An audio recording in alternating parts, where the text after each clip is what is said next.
also cause something far more destructive: the solar wind.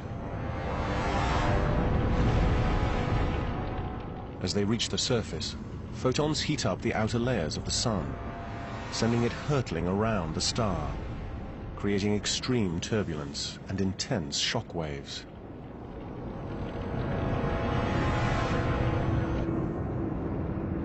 It's so violent, we can actually hear it.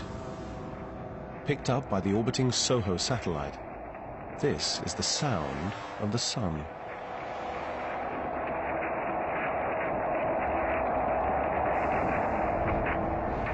The speeding gases also generate powerful magnetic fields.